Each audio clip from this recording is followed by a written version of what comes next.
¿Sí?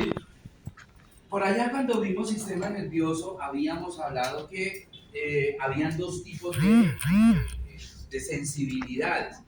Estaba la sensibilidad somática general y estaba la sensibilidad somática, perdón, me dio hipo, especial. Vimos por allá que la sensibilidad somática general era tacto, presión, dolor, temperatura, propiocepción. Y la especial era la que era dada por los órganos de los sentidos. Entonces esa sensibilidad especial estaba representada en lo que es 4 tipos de impulsos, ¿sí? Que son la visión, el gusto, el olfato y la audición, ¿correcto? Entonces vamos a hablar de el primero, que es la visión. Entonces, para que se dé esa estesia y se transmita ese impulso que se va a traducir en la percepción de una visión, en la representación gráfica de un objeto, se requiere de un aparato que vamos a llamar la órbita y el globo ocular.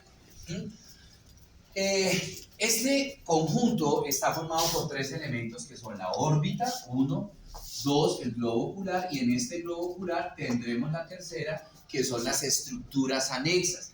Esas estructuras anexas son unos elementos que van a estar por fuera del globo ocular, pero que ayudan a que se lleve a cabo de manera correcta la parte de la visión.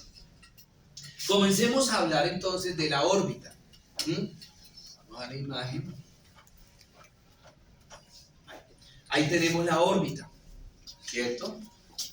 La órbita es una estructura ósea hueca que tiene forma de pirámide cuadrangular truncada. Recuérdense que cuando hablamos de pirámide cuadrangular truncada, significa que la base es cuadrada y la punta, el vértice, se le quitó, ¿cierto? Entonces esa pirámide no va a terminar en punta, ¿cierto? Como estructura ósea que es, entonces va a estar formado por unos elementos óseos y vamos a tener unos límites. Entonces, hablemos entonces de esos límites. Hablemos primero del límite superior. Esto. El límite superior, entonces, va a estar constituido por el hueso frontal y el ala menor del esfenoides, en esa órbita. El límite lateral estará formado por el hueso lagrimal, o el hueso lagrimal, no, el hueso malar o cigomático, y el ala mayor del hueso esfenoides. El límite inferior, entonces, va a estar constituido por el hueso maxilar superior, ¿sí? El hueso maxilar superior y la parte de el hueso palatino allá al fondo y el hueso malar. Y el límite medial estará dado por la rama ascendente del hueso maxilar superior, el hueso lagrimal y el etmoides, el hueso etmoides, ¿correcto? Ese hueso lagrimal, de pronto en el colegio, no sé si se los enseñaron, todavía lo están enseñando así, el unguis, no sé si se los enseñaron de pronto así, el unguis. Bueno, si no me lo enseñaron, mejor. Bueno. Vemos que al fondo, donde está la parte truncada, hay 3 orificios. Hacia la parte superomedial tendremos el agujero óptico, hacia la parte superolateral tendremos la hendidura orbitaria superior y hacia la parte inferolateral tendremos la hendidura orbitaria inferior. Recordemos también que esta hendidura orbitaria superior está delimitada tanto por el ala menor del esfenoides como por el ala mayor del hueso esfenoides, ¿correcto? Acá vemos los 3 orificios, ¿sí? Agujero óptico, hendidura orbitaria superior y la hendidura orbitaria inferior. Por allá a principios de semestre que estábamos viendo los huesos, que vimos el cráneo, ¿eh? Vimos unos agujeros que pasaban por unas estructuras. Entonces recordar, por favor, buscar nuevamente esa hojita y estudiense qué estructuras pasan por esos 3 orificios. El agujero óptico, la hendidura orbitaria superior y la hendidura orbitaria inferior. Pasemos al segundo elemento, que es el globo ocular. El globo ocular, ¿cierto?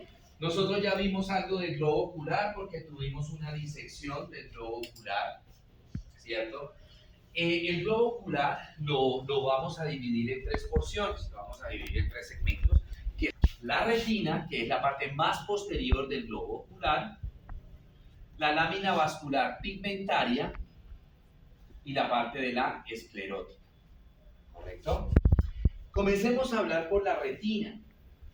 La retina es la parte más posterior del globo ocular, es una membrana muy delgadita que a su vez se divide en tres porciones, en tres segmentos, en tres partes. La más posterior de todas se va a llamar la retina visual. Luego viene la retina media o intermedia y luego viene la retina ciliar. Hablemos de la retina visual. Como les decía, es la más posterior, es la parte más posterior de la retina y se llama visual porque allí vamos a encontrar una zona hiperpigmentada que se llama mácula y en el centro de esa mácula encuentra una depresión que se llama fóvea. Ahí en esa fóvea es donde se van a concentrar los fotorreceptores, o sea, ahí en esa fóvea es donde se va a iniciar la vía visual. Ahí, la vía nerviosa se va a iniciar ahí en la fóvea con esos fotorreceptores. Los fotorreceptores son dos. La retina, ahí es tan delgadita que es y la retina tiene 7 capas. La capa, digamos, como más superficial es la zona donde están los fotorreceptores, que son de dos tipos. Tenemos los conos, se llaman así por la forma que tiene, como de un conito, y los bastones. Los conos son los responsables de la visión cromática, o sea, la percepción de los colores, y los bastones son los responsables de la visión monocromática, es decir, la percepción de blanco y negro, ¿correcto? De ahí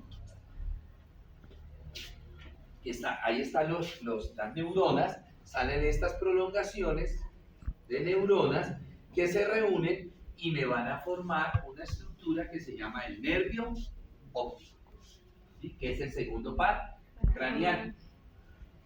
Mírenlo acá, el nervio óptico. Esto se llama papila óptica. Y en la parte central de ese nervio óptico salen unos vasos sanguíneos que se distribuyen por toda la retina. Esos vasos sanguíneos se derivan de una arteria que se llama la arteria central de la retina. Arteria central de la retina. ¿Correcto? Bueno. Luego viene la retina media, que es bastante vascularizada. Y finalmente viene la retina ciliar, que es la porción de la retina más anterior y que va a estar en contacto con esa estructura redondeada que forma parte central de la lámina vascular pigmentaria y se llama el cuerpo ciliar. Cuerpo ciliar. Y ahorita hablamos de ese cuerpo ciliar.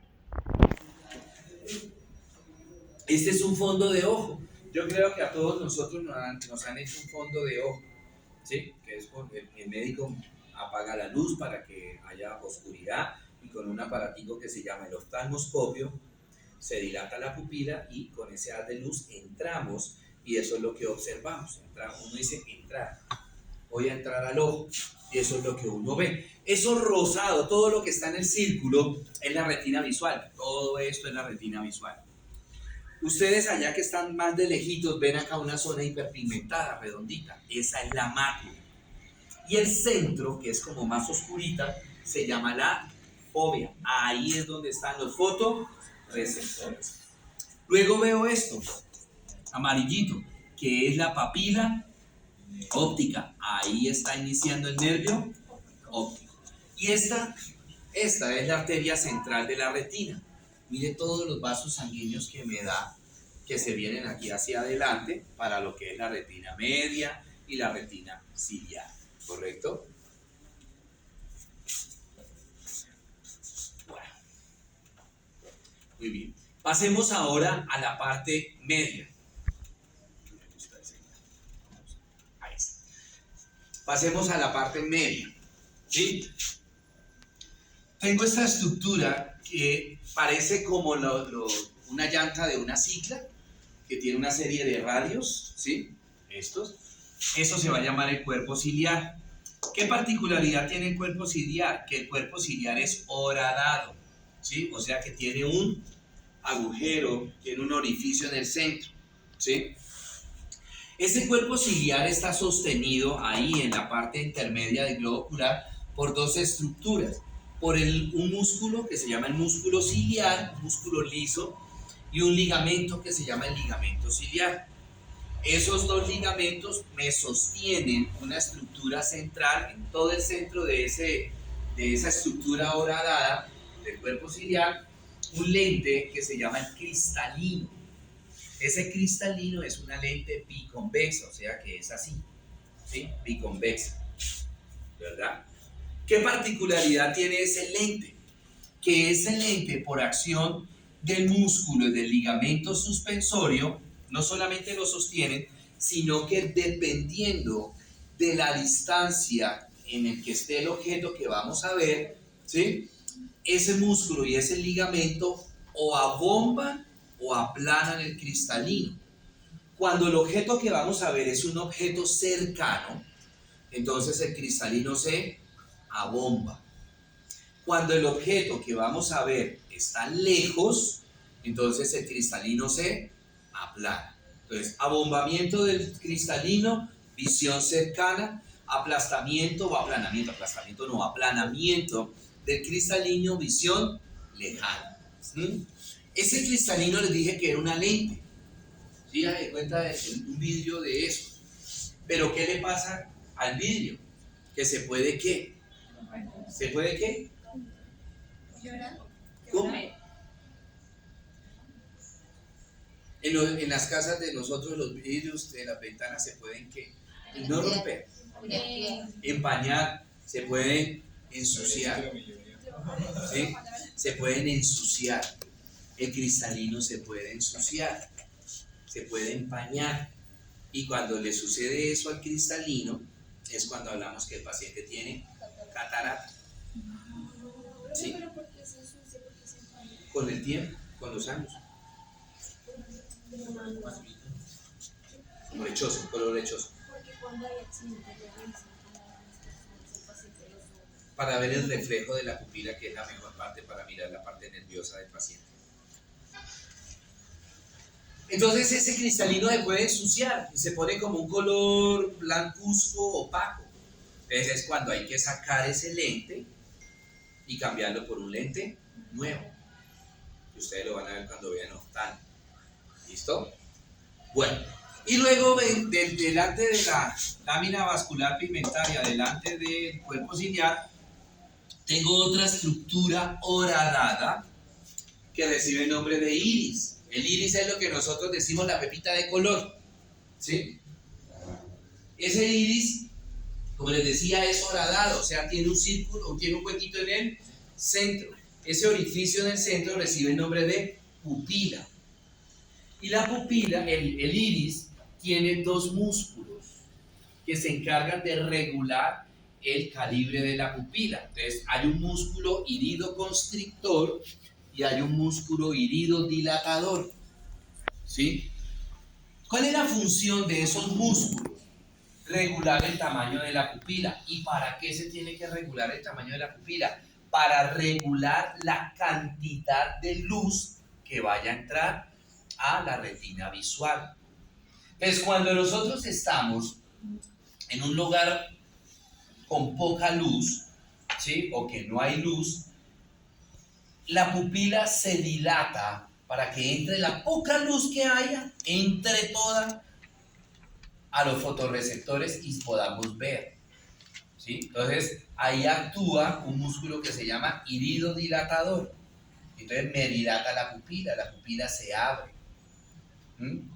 Cuando estamos con luz día o cuando estamos en un sitio que tiene mucha luz, entonces la pupila se cierra para que no entre tanta luz allá a los fotorreceptores y no generen trauma óptico. Eso también es como con el sol, ¿no? ¿Con qué? Con el sol. Sí, claro. El sol y la Uh-huh. Entonces, para hacer eso, la pupila ¿qué? Se cierra. Y en esa medida, la pupila se hace pequeñita y entonces se regula la cantidad. Cuando la pupila se dilata se llama midriasis. Cuando la pupila se cierra se llama miosis. Un ejemplo claro, hombre, nosotros estamos esta noche, por ejemplo, allá en la casa y entramos a la habitación y la luz está apagada. No prendemos la luz. Cuando nosotros entramos y el cuarto está muy oscuro, ¿podremos ver bien? No. ¿Qué tiene que pasar? Que la pupila se dilate. La pupila se dilate. Para que esa poquita luz que hay, que puede ser de la calle, que puede ser, sí, la penumbra que hay en la habitación, esa poquita luz que hay debe entrar el 100% a los fotorreceptores. Entonces, por eso es que cuando nosotros apagamos una luz, inmediatamente no vemos. Pero en cuestión de segundos ya empezamos a ver con la luz apagada, ya veo dónde está la cama, ya veo dónde está, ¿sí? Entonces, en ese momento la pupila se dilata, midriasis. Estamos allá acostados escuchando música con la luz apagada. Exacto, llega la mamá, prende la luz y inmediatamente, ¿qué pasa? Que nosotros cerramos la luz, nos tapamos los ojos. ¿Por qué? Porque la pupila estaba así de grande y entró todo ese pocotón de luz a la retina y nos generó un trauma, que es un trauma óptico.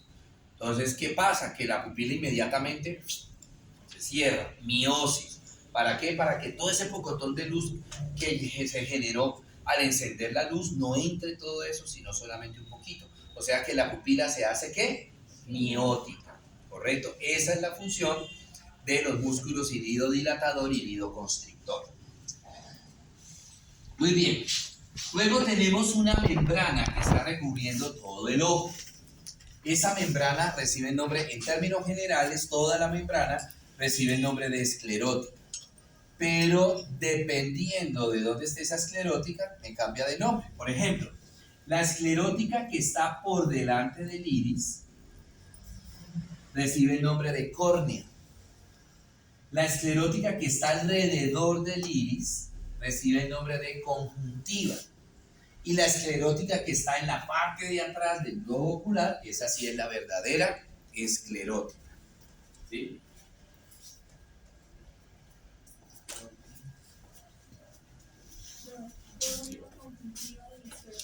Sí. Bueno. Ya lo vimos.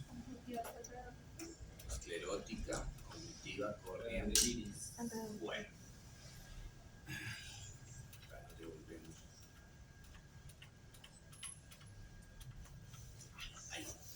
Resulta que el ojo, como lo vimos nosotros, tiene unas cavidades. El globo ocular tiene dos cavidades. Tiene una cavidad anterior y tiene una cavidad posterior. La cavidad anterior del globo ocular va de la córnea a la parte posterior del cristalino, la cavidad anterior. Y la cavidad posterior va del cristalino hasta la retina visual. ¿Sí? Cavidad anterior está llena de un líquido que se llama humor acuoso. Cavidad posterior está llena de un líquido que se llama humor vítreo, que ya en la práctica nosotros lo vimos. Humor vítreo y humor acuoso. Acuoso sería el mismo, ¿no? Ahora, la cavidad anterior a su vez se me divide en dos cámaras. La cámara anterior va de la córnea al iris y la cámara posterior va del iris al cristalino. Ambas cámaras forman parte ¿de quién?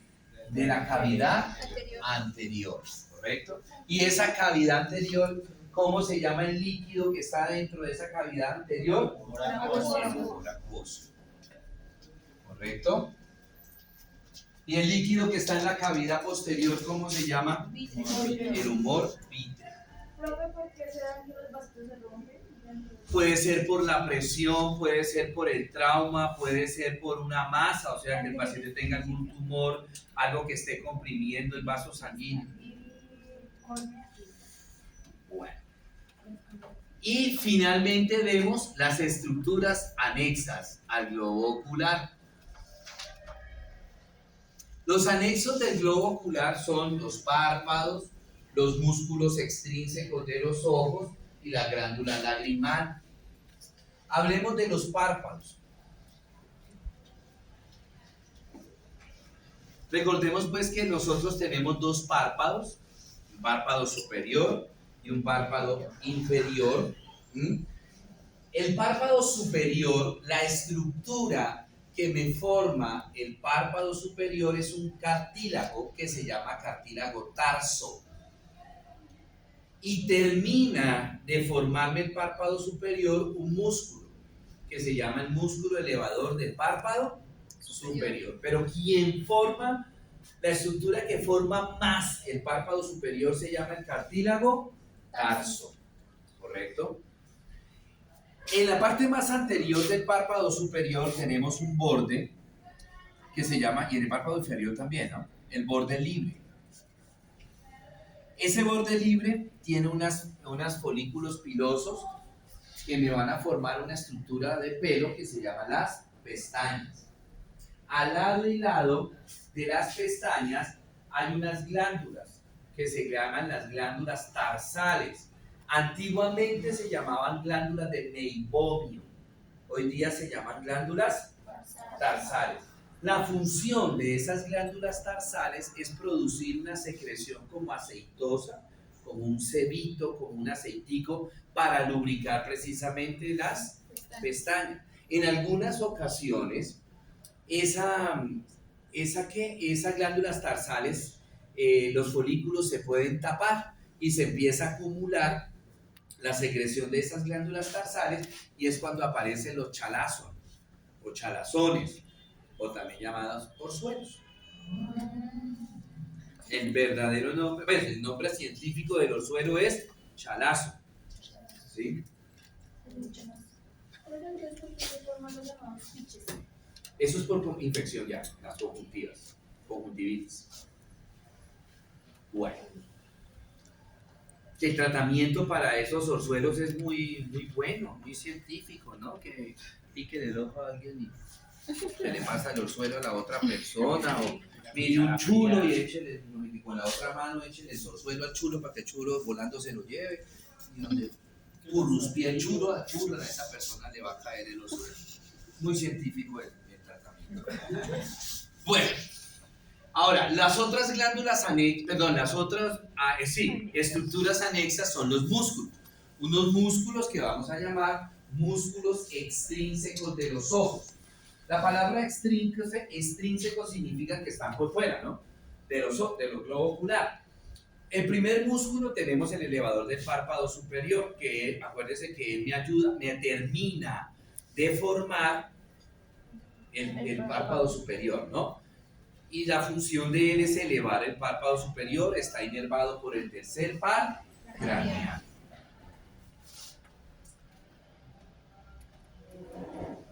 Acá tenemos los músculos extrínsecos de los ojos. Esos músculos extrínsecos de los ojos son 6. 4 músculos rectos y 2 músculos oblicuos. ¿Sí? ¿Cuáles son los músculos rectos? Recto superior, recto inferior, recto lateral o externo y al otro lado el recto medial o interno. Y los otros 2 músculos son los oblicuos, oblicuo superior y el oblicuo inferior. Todos estos músculos menos uno, de esos 6, solo uno o los otros 5 se originan allá en la hendidura orbitaria superior en un tendón que antiguamente se llamaba el tendón o el anillo de Zinc por la forma que tenía. Anillo de Zinc, Z-I-N-N, anillo de Zinc. Ya no se llama anillo de Zinc, sino que se llama tendón común. ¿Por qué? Porque ahí se van a originar 5 de los músculos extrínsecos de los ojos. Entonces, el origen de los músculos extrínsecos de los ojos va a ser el mismo, menos el del oblicuo inferior. Todos en el tendón común. Hablemos del del recto superior. Se origina en el tendón común y va a terminar en la parte superior y anterior de la esclera. Recto inferior se origina también en el tendón común y va a terminar en la parte inferior de la esclera. Recto lateral se origina en el tendón común y va a terminar en la parte lateral de la esclera. Y el recto interno se origina en el tendón común y va a terminar en la parte interna de la esclera. ¿Correcto? Veamos los dos oblicuos. Bueno, ahorita les digo la inervación. El oblicuo superior se origina en el tendón común, se va hacia arriba y a nivel del hueso frontal, en la parte medial del hueso frontal, hay este ligamento, como a manera de argolla, así. Entonces por ahí pasa el oblicuo superior y se devuelve y pasa por debajo del recto superior para terminar en la parte superolateral de la esclera. ¿Para qué sirve ese anillo? Para que el tendón, el músculo se pueda reflejar y quede pecadito. Y finalmente tenemos el oblicuo interno, el oblicuo interno que se origina en la parte interna, inferior interna de la esclera y termina en la parte inferior lateral de la esclera. Este es el único que no se origina acá en el anillo, no. Sígame, no. El anillo ese. En el tendón común. Inervación. Recto superior, recto inferior, recto medial, recto superior, recto inferior, recto medial y el oblicuo inferior están inervados por el tercer par craneal. Oblicuo superior, cuarto par craneal. ¿Se acuerdan cómo se llama el cuarto par craneal? ¿Cómo se llama este ligamento? Trócleo. Por eso el nombre del cuarto par craneal, troclear.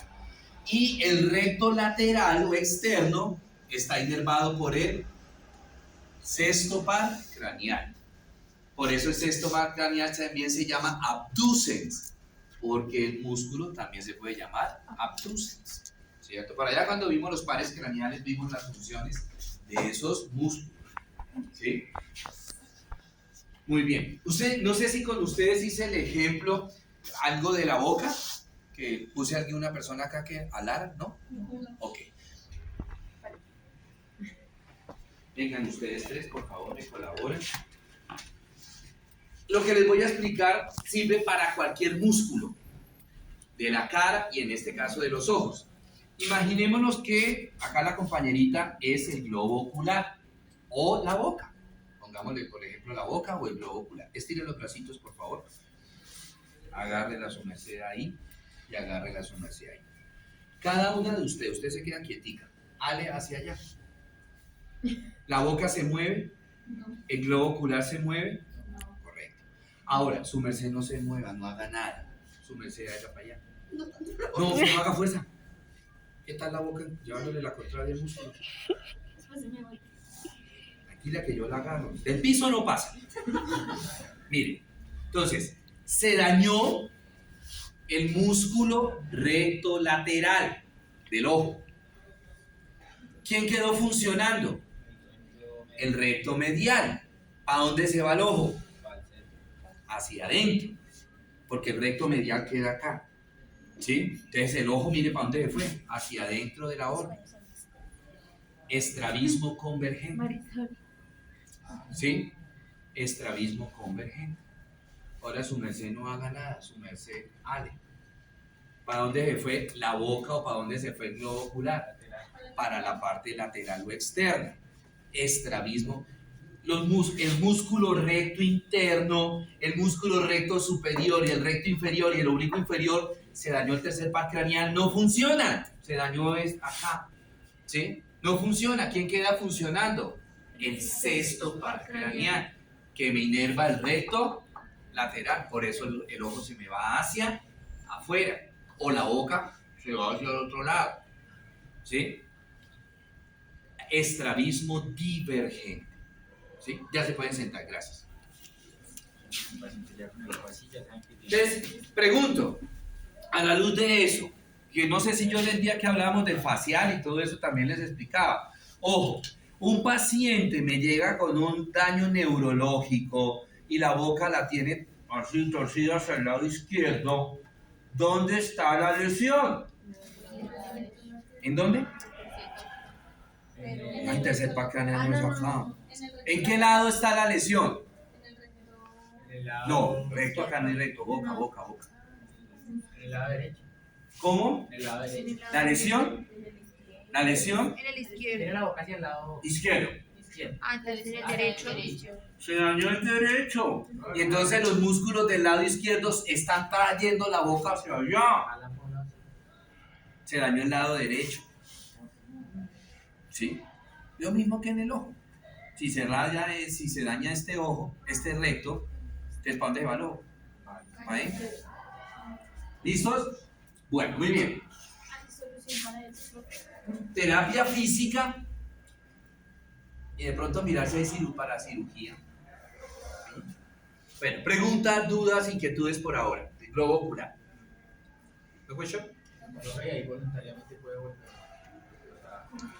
Hay que hacerle ortóptica al paciente. Cuando el paciente tiene estrabismo, o sea, el ideal que es un paciente de 8, 10, 15, 20, 40 años que tenga estrabismo, no importa de cuál, ¿para qué le vamos a hacer ortóptica? Si ya no funciona. Funciona de niño. Entonces al niño hay que estarlo observando los primeros, digamos el primer año de edad. Si vemos que el niño mete un ojito, ¿sí? Entonces se le hace ortóptica. Entonces, ¿qué consiste? Se le tapa el ojo sano y se le pone a hacer ejercicios. Si el ojo se me va para adentro, le pongo a hacer ejercicios que lleve el ojo para afuera. Y ahí va mejorando. Puede ser que la recuperación sea 100% o puede ser que quede con alguna limitación. ¿Sí? Bueno, preguntas. Profe, ¿existe cirugía para cambiar el iris como color? ¿El iris no? No, para cambiar el iris no. Lentes de contacto. Nada más. Bueno. ¿Cómo? Los lentes de contacto de colorcito no tienen algún acontecimiento secundario. Pues es un cuerpo extraño, ¿no?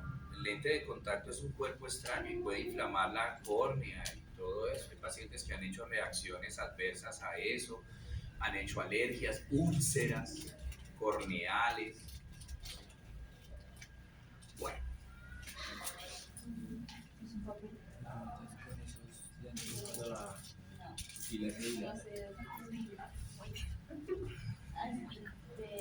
bueno, muy bien. Pasemos ahora a la otra estesia.